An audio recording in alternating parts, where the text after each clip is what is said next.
నా తీరు మటన్ గీ రోస్ట్ చూస్తుంటేనే నోరూరుతుంది. చేసేద్దామా? ముందుగా మటన్ని 2 టైమ్స్ వాష్ చేసుకొని తీసుకోవాలి. వాష్ చేసుకున్న మటన్లో 1 టేబుల్ స్పూన్ పసుపు, 1 టేబుల్ స్పూన్ సాల్ట్, తర్వాత అల్లం తెల్లగడ్డ పేస్ట్. మాదైతే హోమ్ మేడ్ అల్లం పేస్ట్, మీకు నచ్చింది మీరు వేసుకోవచ్చు. వేసుకొని బాగా కలుపుకోవాలి.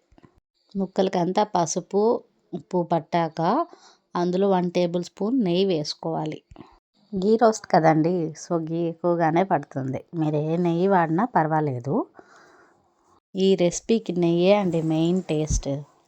సో నెయ్యి వేసుకున్నాక మటన్ని బాగా కలుపుకొని స్టవ్ మీద పెట్టుకొని బాగా పచ్చి వాసన పోయేంత వరకు వేయించుకోవాలి. చూస్తుంటే నోరూరుతుంది, ఎప్పుడెప్పుడు తిందామా అనిపిస్తుంది.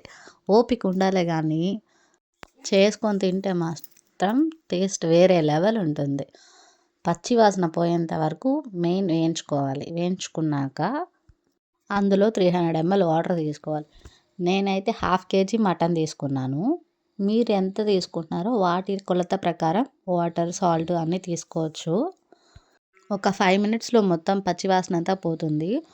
వాటర్ వేసుకున్నాక కుక్కర్ మూత పెట్టి 4 విజిల్స్ వచ్చేంత వరకు వెయిట్ చేయాలి. అంతవరకు మనకి ఇంకో పని ఉంది. అదేంటో తెలుసా? గీ రోస్ట్ కోసం మసాలా అయితే రెడీ చేసుకోవాలి. అందులో 1 టేబుల్ స్పూన్ ధనియాలు, జీలకర్ర, 1/2 టేబుల్ స్పూన్ మిరియాలు, 4 ఎండుమిరపకాయలు మీ కారానికి తగ్గట్టు తీసుకోండి.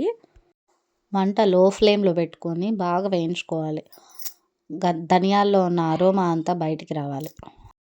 మంట సిమ్లో పెట్టుకుని ఒక 5 minutes వేయిస్తే ధనియాల్లో ఉన్న స్మెల్ అంతా బాగా వచ్చి మనకి త్వరగా కుక్ అయిపోతుంది. ఇంకెందుకు ఆలస్యం, సపరేట్గా ఒక ప్లేట్లో తీసుకొని మన కుక్కర్ దగ్గరికి వెళ్ళిపోదామా? 4 విజిల్ వచ్చేసాయి.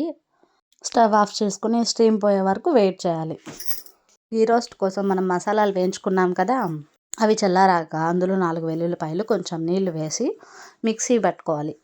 పేస్ట్ లాగా రావాలి. కొంచెం మెత్తగా బరకగా ఉంటే అంతగా టేస్ట్ ఉండదు. సో మెత్తగా అయ్యేంతవరకు మిక్సీ పట్టాలి.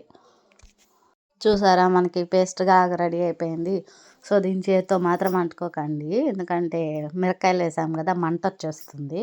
సో మటన్లో ఉన్న ఆవిరంతా వెళ్ళిపోయింది. కుక్కర్ మూత తీసేసి మటన్ బాగా కుక్ అయిపోయింది. నేనైతే ఐరన్ ప్యాన్లో చేస్తున్నా, మీకు నచ్చిన ప్యాన్లో చేసుకోవచ్చు. సో ప్యాన్ పెట్టుకొని ప్యాన్ హీట్ అయ్యాక అందులో గీయే కదా ముఖ్యం, నేనైతే ఆవు నెయ్యే వాడుతున్నాను. 3 స్పూన్లు నెయ్యి వేసుకొని ఆ నెయ్యి హీట్ ఎక్కేంత వరకు వెయిట్ చేయాలి. నెయ్యే కదా ముఖ్యం, సో నెయ్యి బాగా దట్టిస్తే టేస్ట్ బాగా వస్తుంది. నేనైతే గుప్పెడు జీడిపప్పులు తీసుకున్నాను టేస్ట్ కోసము. సో మీకు నచ్చినాను మీరు తీసుకోవచ్చు.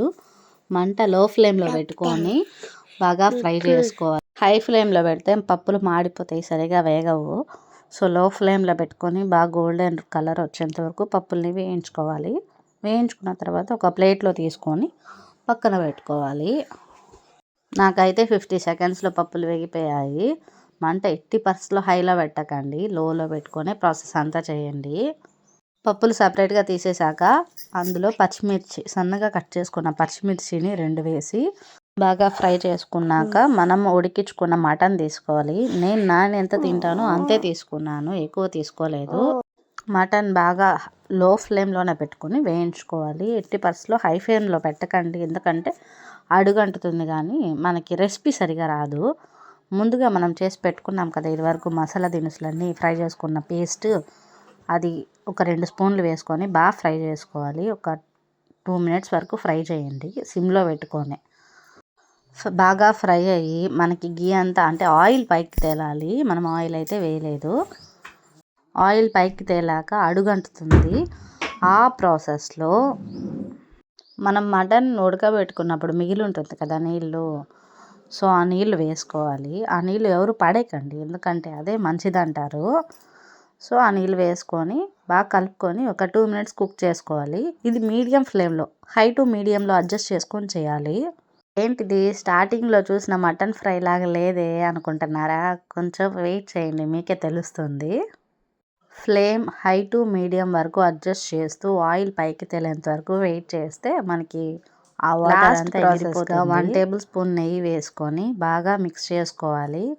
కలుపుకున్నాక అందులో మనం వేయించుకుని ఉంటాం కదా జీడిపప్పులు, అవి కరివేపాకు కొంచెం ఎక్కువ వేసుకున్న అరోమా బాగుంటుంది. ఇంతటితో మన మటన్ గీ రోస్ట్ అయిపోయింది. చేసుకోండి ప్లీజ్.